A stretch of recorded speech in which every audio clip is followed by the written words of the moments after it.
교신 하나님 말씀은 역대하 3장 1절로 2절 말씀입니다.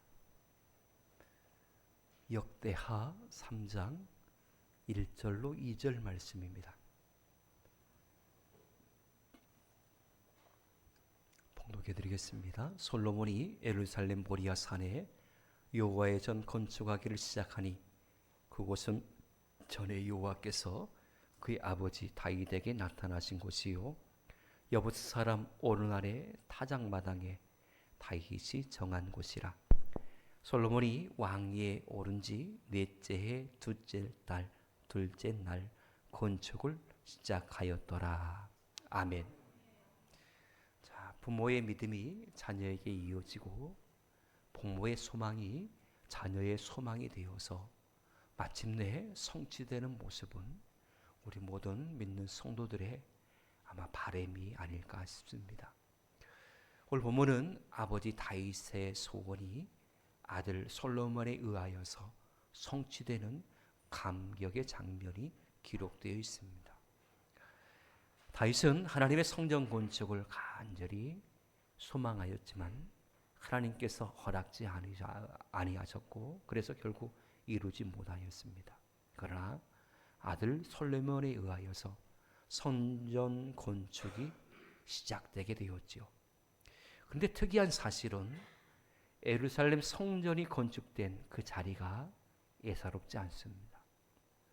이곳은 옛날에 아브라함이 그의 아들 이삭을 번제로 드리려 했던 장소가 바로 이 장소입니다.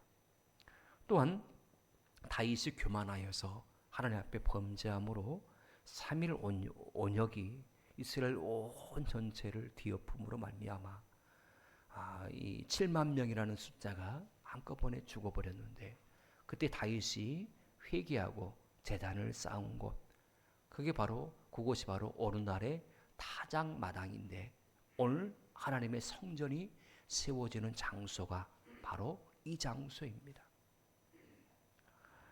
이 뜻깊은 자리에 하나님의 성전이 세워진 것입니다. 하나님께서 이 두 제사를 얼마만큼 기쁘게 받으셨으면 얼마나 중요하게 여기셨으면 그 자리에 하나님의 성전을 건축하도록 하셨을까요? 아브라함이 독자 이삭을 번제로 드린 장소, 다윗이 회개의 단을 쌓으며 하나님 앞에 눈물의 회개의 제사를 드렸던 장소, 그 장소 위에 그 터 위에 하나님의 성전이 세워졌더라 하는 것입니다. 구약 시대의 제사는 오늘날로 얘기하면 예배와 같습니다. 하나님을 섬기는 그리스도인들에게는 예배보다 더 귀한 것이 없지요. 그래서 하나님의 사람들은 예배 중심의 삶을 살아야 됩니다. 구약 시대의 제사의 종류는 여러 가지가 있습니다. 대표적으로 보면 번제, 화목제, 속건제, 화제, 요제, 건제 이런 것들이 있죠. 이렇게 다양한 제사를 드리는 목적이 있습니다. 그건 바로 하나님과의 관계 개선입니다. 죄악된 모습 그대로는 하나님과 연결될 수 없기에 하나님 앞에 제사를 드림으로 하나님과 관계가 개선되고 그래서 하나님으로부터 하나님의 은혜와 축복을 공급받고 더 나아가 하나님을 기쁘시게 해드리기 위해서 백성들은 제사함으로 하나님 앞에 나갔습니다. 이렇게 마음과 뜻과 정성을 다해서 하나님 앞에 제사를 올려드리면 하나님께서 받으셨고 국가와 가정 하나님께서 축복하셨고 보장해 주셨고 지켜주셨던 것입니다. 한편적인 예로 믿음의 조상이라고 일컬어지는 아브라함의 모습을 보면 아브라함은 장막을 옮길 때마다 옮기고 나서 제일 처음 첫 번째로 한 행동이 무엇이냐면 하나님 앞에 제사를 드리는 것이었습니다. 오늘날로 얘기하면 예비하는 거였다 하는 것이죠. 발을 뗄 때마다 아브라함은 항상 예배 중심의 삶을 살았습니다. 그래서 하나님의 특별한 사랑과 특별한 축복을 받게 되었지요. 그래서 결국 아브라함은 믿음의 조상이 되었고 복의 근원이 된 것 아니겠습니까? 오늘 이 시간 하나님께서 기뻐하시는 제사란 과연 어떤 제사인가? 우리가 다시금 살펴보면서 오늘 우리의 예배 생활의 본을 삼고 또 하나님의 은혜와 축복의 주인공이 되어지는 귀한 시간 되어지기를 축복합니다.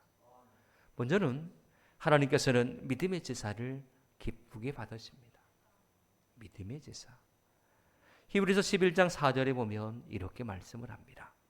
믿음으로 아벨은 가인보다 더 나은 제사를 하나님께 드림으로 의로운 자라 하시는 증거를 얻었다라고 말입니다. 하나님은 믿음으로 드린 아벨의 제사를 너무나 기쁘게 받으셨던 것입니다. 오늘날도 우리가 하나님께 예배드릴 때에 제일 먼저 믿음을 가지고 예배를 드려야 그 예배를 하나님께서 기쁘게 받으시고 은혜를 베푸시는 것입니다. 그래서 히브리서 11장 6절에 보면 이렇게 말씀을 합니다. 우리 같이 읽어볼까요? 믿음이 없이는 하나님을 기쁘시게 하지 못하나니 하나님께 나가는 자는 반드시 그가 계신 것과 또한 그가 자기를 찾는 자들에게 상 주시는 이심을 믿어야 할지니라. 아멘. 그래요. 하나님은 믿음의 사람을 기뻐 여기십니다. 하나님은 믿음의 예배를 기뻐 받으십니다. 하나님은 하나님께 나가는 자, 하나님 앞에 믿음으로 나가는 사람에게 반드시 당신의 살아계심을 보여주실 것이고 반드시 상 주시는 하나님이심을 믿으시기를 축복합니다. 그럼 우리가 예배드릴 때에 늘 기억해야 될 것은 말씀도 믿음으로 듣고 찬송도 믿음으로 부르고 기도도 믿음으로 해야 하나님께서 기뻐 받으시는 예배가 된다 하는 것입니다. 하나님은 언제나 믿음의 제사를 드리는 사람을 기쁘게 여기시고 그가 드리는 예배를 기뻐 받으시며 하나님께서 반드시 은혜와 축복을 보여줄 줄 믿습니다. 이 사실을 기억하시고 믿음으로 예배함으로 하나님의 축복의 주인공이 되어지기를 축복합니다. 그리고 두 번째로 하나님께서는 회개의 제사를 기쁘게 받으십니다. 다윗 왕이 부강한 나라를 이루고 왕의 높은 자리에 앉아 있을 때에 우쭐한 마음이 들었습니다. 그만 교만해져 버렸습니다. 그 교만한 마음과 우쭐한 마음으로 내가 군대 수가 몇 명이나 된가 세어보도록 명령을 합니다. 부하 장수들이 굳고 만류했지만 다윗은 끝내 숫자를 세워오도록 명령합니다. 정작 군대의 수가 많다고 나라가 잘되고 부강한 것도 아닌데 군대의 수가 많다고 자랑할 것도 아닌데 오직 겸손히 하나님만 의지하고 하나님만 붙들어야 되는데도 불구하고 다윗은 교만해져서 하나님께서 싫어하시는 행동을 한 것입니다. 이 하나님께서는 괘씸히 여기셔서 하나님의 선지자 갓을 보내어서 다윗을 책망하십니다. 그리고서 세 가지 중에 하나를 선택하라라고 말하지요. 첫 번째는 3년 흉년을 말씀하고 두 번째는 적에게 피하여 3개월 동안 도망 다니는 것을 말하며 마지막 세 번째는 3일 온역을 당하는 것을 제시합니다. 그때 다윗은 3일 온역을 선택하죠.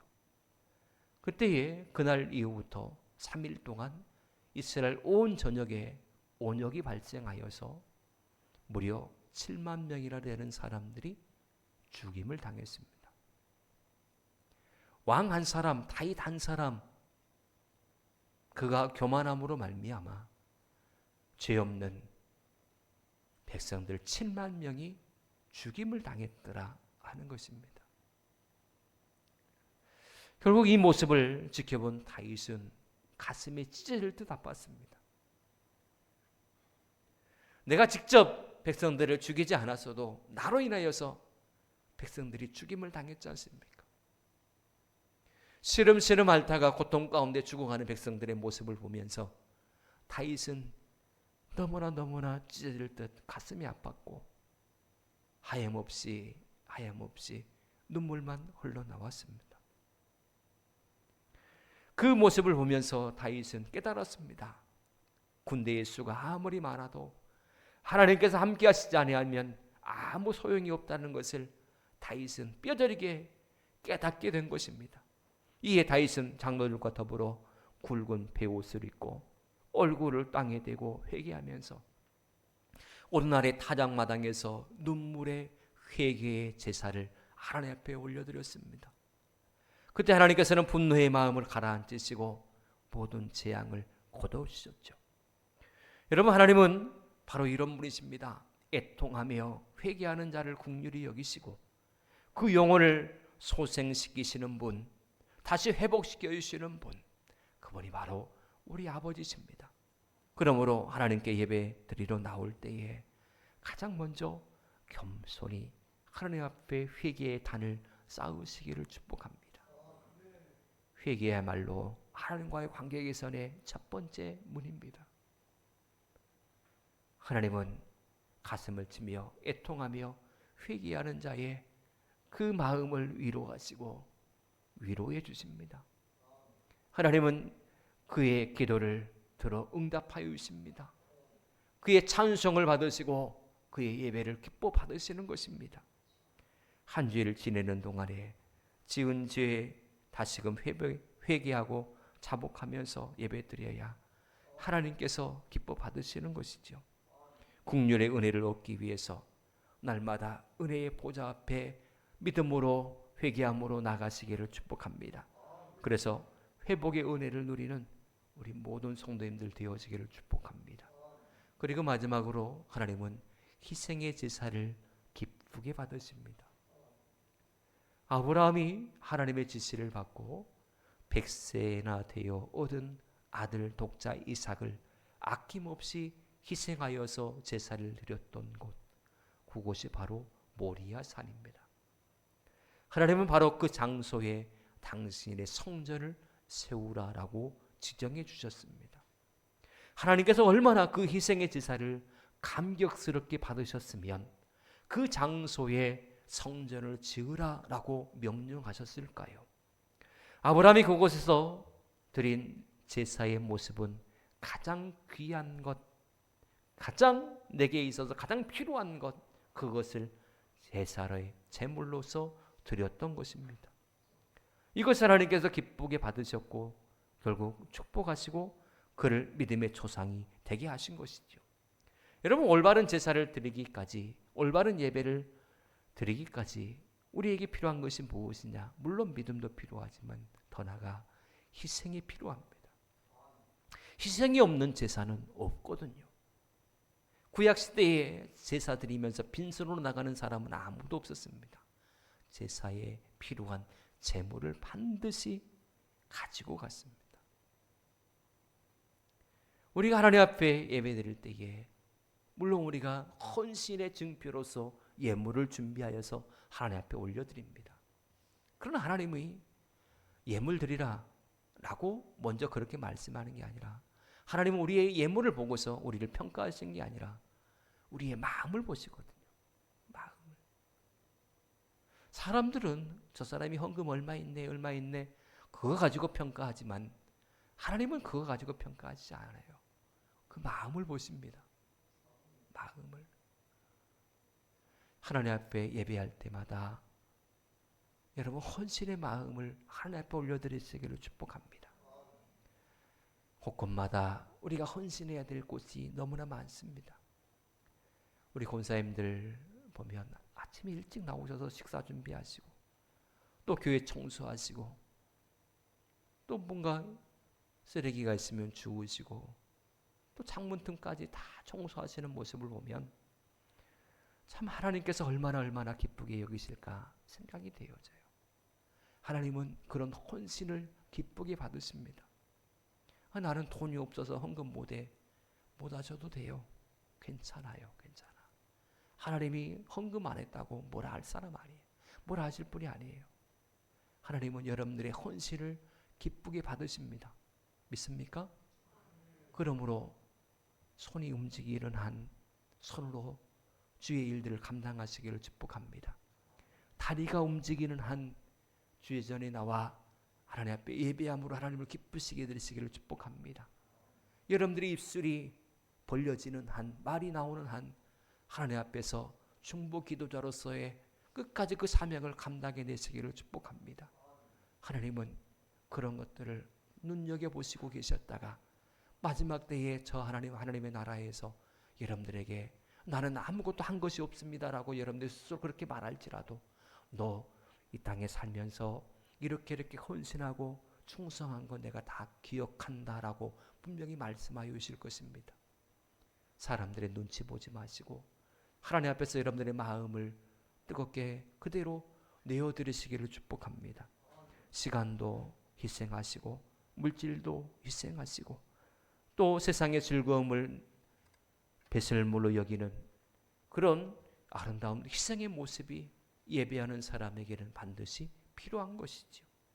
사업할 거 다 하고 놀러 다닐 거 놀러 다 다니고 친구 만날 거 다 만나고 나서 예배? 그것은 우선순위가 완전히 틀렸습니다. 하나님께 예배하는 것이 가장 첫 번째 우선순위가 되어야 됩니다. 그래서 예수 믿는 사람들은 주일날은 애경사에 가지를 못해요. 사람들이 손가락질해도 뭐라고 해도 나는 주일은 예배 드려야 되니까 못 가.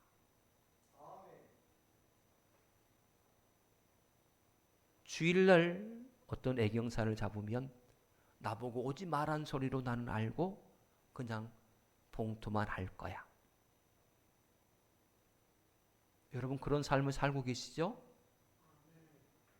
주일날 어떤 애경사를 잡으면 나보고 오지 말란 소리예요.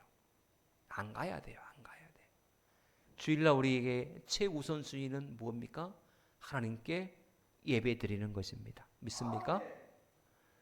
하나님께 예배 드리는 삶이 우리의 첫 번째 우선순위가 되어야 된다고 하는 것입니다. 예배는 시간이나 물질이나 육신의 희생이 뒤따라야 돼요. 그래서 구약시대의 제사라고 하는 이 단어는 희생이라는 뜻을 내포하고 있거든요. 여러분 하나님께서 물질이나 시간을 우리가 하나님 앞에 헌신하고 희생하면 하나님은 그 이상의 것으로 반드시 우리에게 갚아주시는 하나님이심을 믿으시기를 축복합니다. 그래서 예수님께서 이렇게 말씀하셨어요. 마가복음 10장 29절부터 30절의 말씀이에요. 우리 예수님의 말씀을 같이 읽어보겠습니다. 예수께서 이러시되 내가 진실로 너희에게 이르노니 나와 복음을 위하여 집이나 형제나 자매나 어머니나 아버지나 자식이나 전토를 벌인 자는 현세에 있어 집과 형제와 자매와 어머니와 자식과 전토를 100배나 받되 박해를 겸하여 받고 내세에 영생을 받지 못할 자가 없느니라. 아멘. 희생의 제사를 통하여서 영적인 축복은 물론이요 현세에서도 100배의 축복을 받아 누리는 우리 모든 성도님들 되어지기를 축복합니다. 여러분 우리 하나님께서는 믿음의 예배를 기뻐 받으십니다. 회개의 예배를 기뻐 받으십니다. 희생의 예배를 기뻐 받으십니다.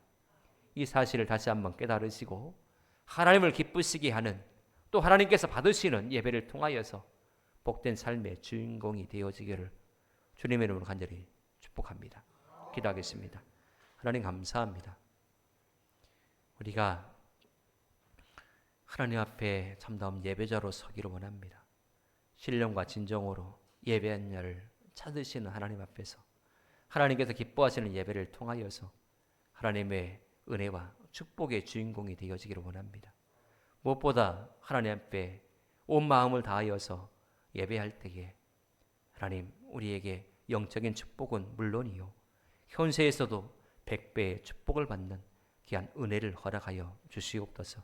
하나님의 교회 섬김에 부족함이 없도록 우리 모든 성도님들 건강 또 물질의 복을 허락하옵소서. 예수님의 이름으로 기도하옵나이다. 아멘.